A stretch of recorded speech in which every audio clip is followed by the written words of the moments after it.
Welcome to Beyond the Swipe, the stories, systems, and people powering modern commerce. Every business has a story beyond every swipe. This is Beyond the Swipe, brought to you by Bay State Merchant Services, where we uncover what it really takes to run, grow, and sustain a thriving business in today's world. Hello, listeners. Welcome to Beyond the Swipe. My name is Catherine Perkins. I am Vice President of Bay State Merchant Services, and I am here today with CEO John Perkins and our special guest, Joanne Bersini from the Cape and Islands Police K-9 Relief Fund. Hi, Joe. How you doing? Thank you for having me. Thank you for being here. Well, Joe and I have known each other for a long, long time, and we've been friends for a long, long time because Joe likes me. But I think that what he is doing in the K-9 Relief Fund is absolutely fantastic, and we wanted to, and he was willing to come and tell us the story behind how it was started and what it's doing now. So thanks a lot, Joe. Thanks. I appreciate you having me here and appreciate me getting the word out. Like John said, we've been friends for a long time, and he's one of my sponsors. Bay State Merchants is a sponsor of the Cape and Islands Police K-9 Relief Fund. It started approximately 25 years ago. I was a K-9 handler for the Barnstable County Sheriff's Department. When the dogs retire, the handlers usually take their dogs home, and the burden is on the officer. The departments don't pay for their medical bills, don't pay for food or anything like that. I contacted the IRS, and I found a very nice agent, and he helped me.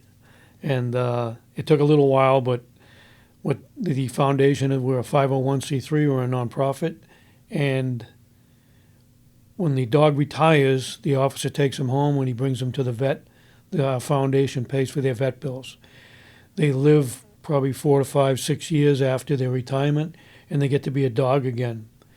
And because I was a handler, I understand what that kind of burden is, and if anybody has a dog and they bring him to the vet healthy, it's still quite a hit. These dogs are athletes. They do. If they're not working, they're sleeping, and if they're not sleeping, they're training.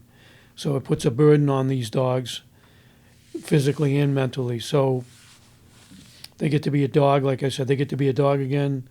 Sleep on the couch, rip up your shoes, just do the things that a normal dog does.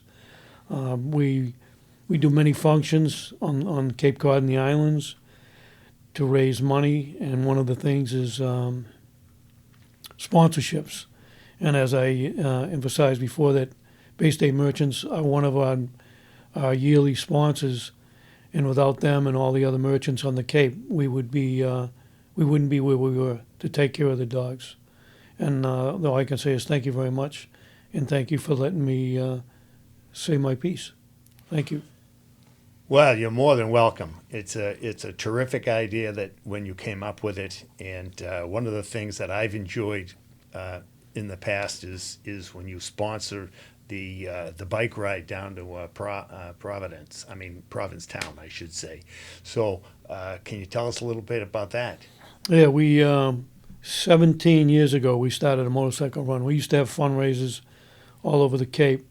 And one of our big fundraisers is a motorcycle run. And it goes from Dennis, Mass. to Provincetown out onto the pier. And we have hamburgers and hot dogs and chili and chowder.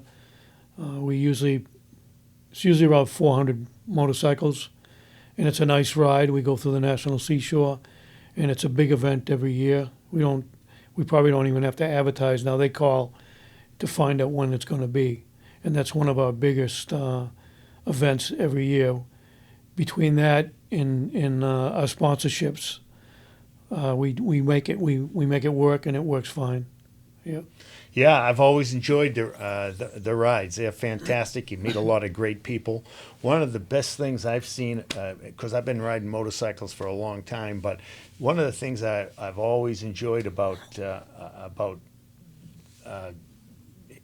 people that ride motorcycles is that you get them from all walks of life, and they come together and it's a great party you have down there too. We get down there, we eat, and we look at each other's bikes and we make new friends, and it is really a lot of fun. How do you have any other?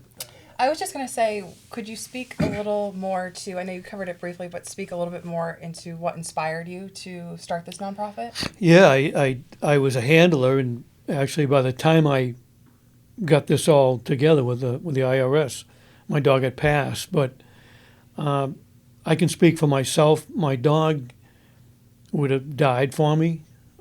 He saved. I've found Alzheimer's patients that would have passed if we didn't find them. Wow. Bad guys, catching bad guys, items that lost items, tracking the dog. My partner, that's my partner, and I spent more time with him than I did with my family. So it meant a lot to me that, and I would hate to have to put my dog down because I couldn't afford to pay for his medical bills. And as I emphasized before, they're expensive, and that's what the money's for. If you can, the dog deserves to be, compensated.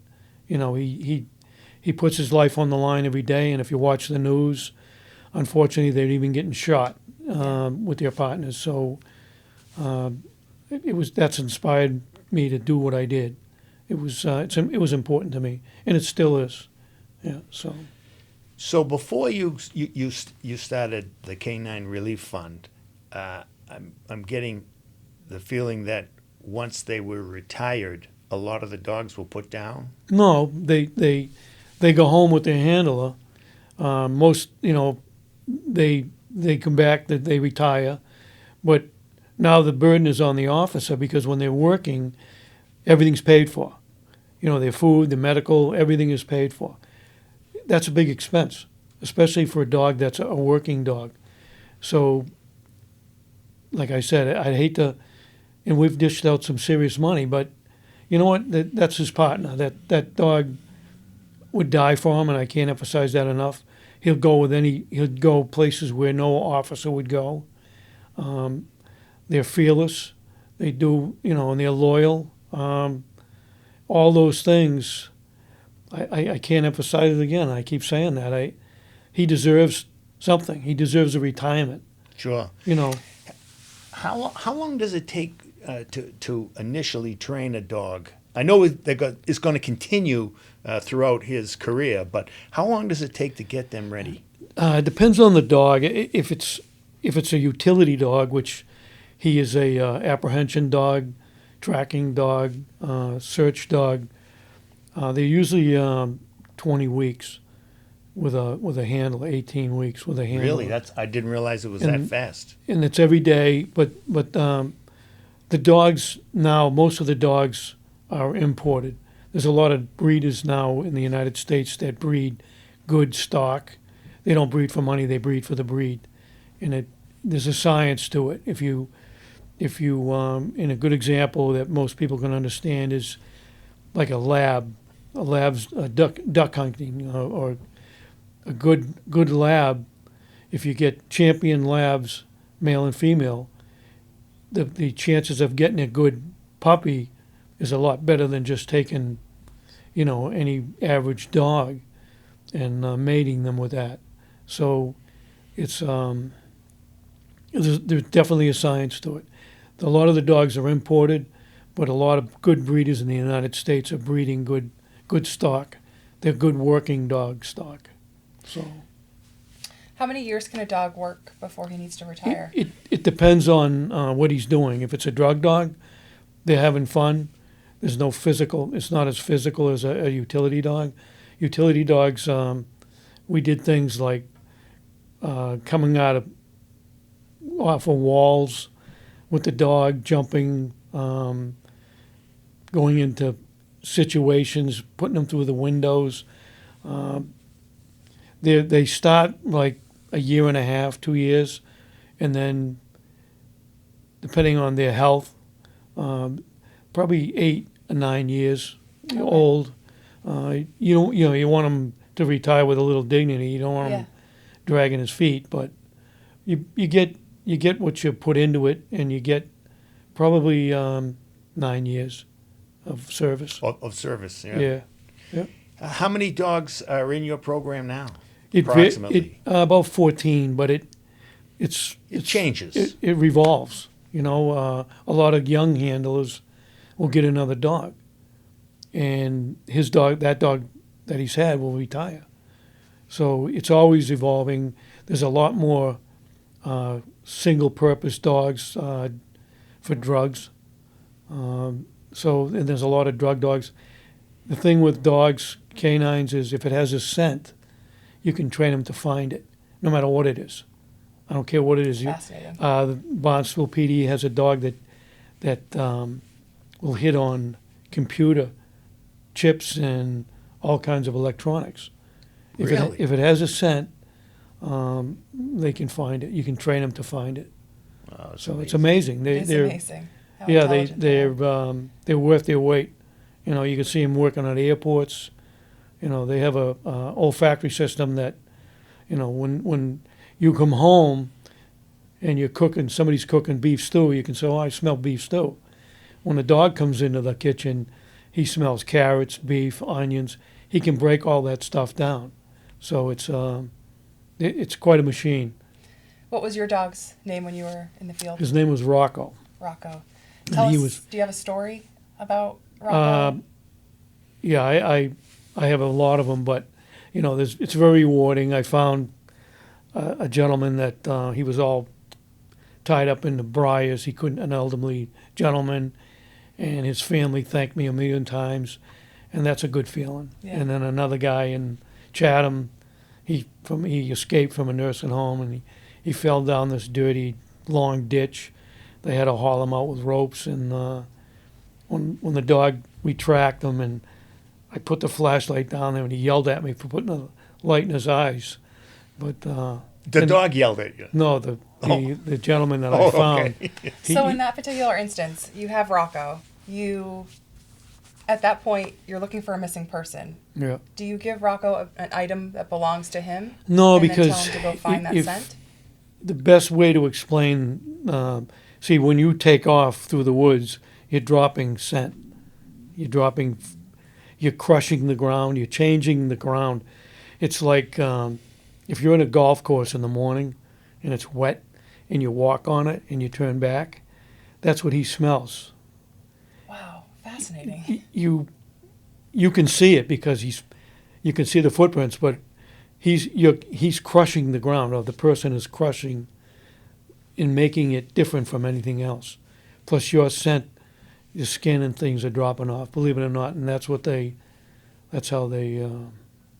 taught. Wow. Yeah. It's that was probably my 12 years out of my 32 in the department. That was the best, very rewarding. Yeah. Yeah. So, and that's what prompted me to do what I did. And my son actually is a K-9 handler in the town of Yarmouth. He has a drug dog. Oh, okay. So he'll reap from these benefits too, Yeah.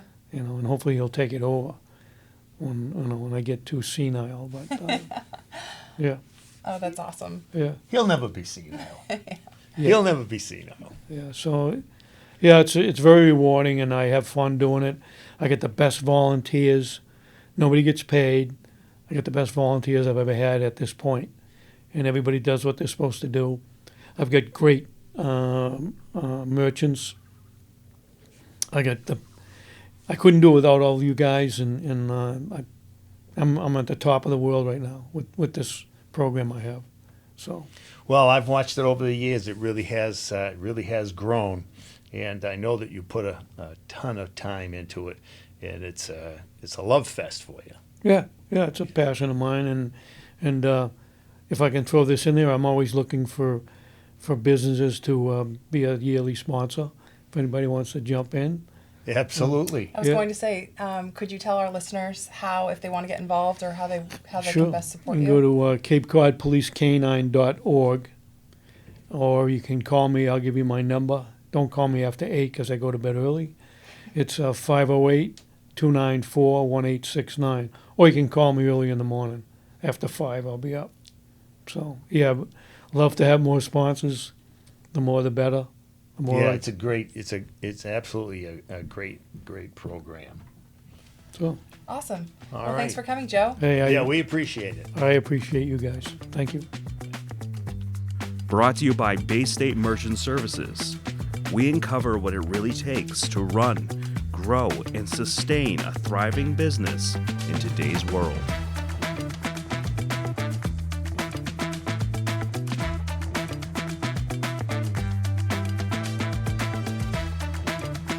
Hi, listeners. Thanks for joining us here on Beyond the Swipe. I am here today with our CEO and founder, John Perkins, and we want to bring to you our Merchant Spotlight program. John, can you tell us a little bit about what the Merchant Spotlight program is and how we got started? Oh, I'd love to. The Merchant Spotlight program was just something that came to me that I wanted to integrate what we do more than just do credit card processing. I wanted to be able to help the merchant grow their business. So it originally started out that we would help merchants develop a website, because a lot of merchants didn't have websites, and then we would post it, and we'd do a little social media advertising for them and to drive people to their website, and that worked out pretty good. So then we decided, and we just evolved into doing videos at different merchants' locations. Now, if I remember correctly, didn't this idea regarding these video vlogs that we created, didn't you come up with this during COVID when a lot of businesses were facing, having to shut down and they weren't in business? I almost want to say back in 2020, this is kind of where this was born. It was a way to give back and support these businesses. Right, and it was back at that particular time when everyone was kind of hanging on with with their fingers. So, and it's been very, very successful. We have merchants that we send our crew out, and they interview the merchant, much like how we do podcasts and how their business has grown and what they do, and then we put it on social media, and we put it in their marketing area, and then they're able to tell that, and we give them advance notice once we've done the filming of it, and then we give them notice so they can tell, or maybe put a little card up in their store saying that see us on social media starting next Monday, or we could put the date in. Now, doesn't mean every merchant does that, but once we have published it and put it out there for people to see, we look at it and see what the response has been, and sometimes we'll make an adjustment in it so we can get a little better response, and then we put it up on our website. We don't have them all on our website because it takes up a lot of bandwidth, I guess, but we rotate it, and then we will send it out again from time to time, depending upon the product. If they're like the Candy Manor, we'll always send it out to get their name out there for for the Easter Bunny and for Christmas and for special occasions that people tend to buy that product. And so it's just it's not a hit and miss. We do put some time and effort into it, and by doing that, we've had a lot of merchants contact us and say, gee, because it always says at the bottom, sponsored by Bay State Merchant Services. And many times they'll go into some of our merchants and say, gee, I saw you on social media, and you do your processing through Bay State Merchant Services. And then we've got somebody calling us saying, gee, I'd like to do that too. So it's worked out. It's a win-win. It's a win for the merchant to help them bring in new customers, and it's a win for us to get our word out there that we're available if they could use our services. And we do this on our dime. I should mention that, because I have been asked many times, how much does it cost for me to do a merchant spotlight? And I said, well, it doesn't cost you anything. We'll do the merchant spotlight. Matter of fact, I have someone that does not process with Bay State Merchant Services because they're in a tied up contract which has got a big early cancellation fee. And I said, well, we'll do it for you anyway. And when your term is up, then give us a shot. So we'll do whatever we can to help merchants, and also we're helping ourselves by getting our name out there as well. Thank you for joining us. This has been Beyond the Swipe. Brought to you by Bay State Merchant Services. We uncover what it really takes to run, grow, and sustain a thriving business in today's world.